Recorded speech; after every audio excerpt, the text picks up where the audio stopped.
देशरे गरीब और मध्यवित्त को लुटी मोदी सरकार पुंजीपति की देउचंती रिहाती ए कथा कहिचंती विरोधी दल नेता तथा कांग्रेस सांसद राहुल गांधी।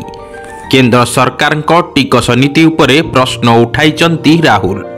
एहाकु नेई एनडीए सरकार को से घेरिचंती। द्रव्य एवं सेवाकर जीएसटी आदाय देश में क्रमागत भाव वृद्धि पाउथिबा बेले सरकार नुआ टिकस स्लाब आनिबा पई प्रस्तुत करुथिबा राहुल गांधी दाबी करिचंती। आवश्यक सामग्री उपरे जीएसटी बढ़ेबा पई सरकार मसुधा करुचंती। पुंजीपति को रिहाती देई गरीब और मध्यवित्त को लुटा जाउची बोली राहुल गांधी अभियोग आनिचंती।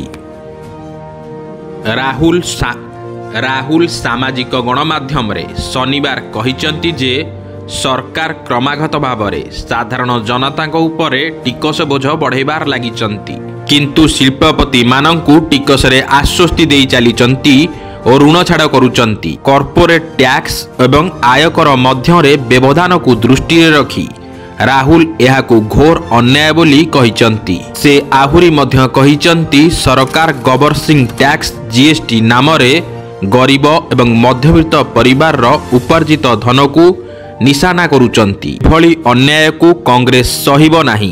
एहा विरुद्ध रे दृढ़तार सह स्वर उत्तोलन कराजिबो बोली राहुल गांधी कहिचंती। एही लूट को बंद करिबा पई सरकार को उपरे चाप प्रयोग कराजिबो बोली से कहिचंती। राहुल गांधी आहुरी मध्य कहिचंती एबे विवाह ऋतु चलीथिबा बेले सरकार 1500 रु अधिक टंकार पोशाक उपरे जीएसटी 12 शतकड़ा रु 18 शतकड़ा को वृद्धि करिबा पई जाउचंती। आरबपति ऋण छाड़ करिबा पई एपरि करा जाउची बोली राहुल गांधी अभियोग आनिचंती। एही अन्याय विरुद्ध रे आगकु स्वर उत्तोलन कराजिबो एवं टिकस बोझ विरुद्ध रे जोरदार आंदोलन हेबो बोली राहुल गांधी कहिचंती।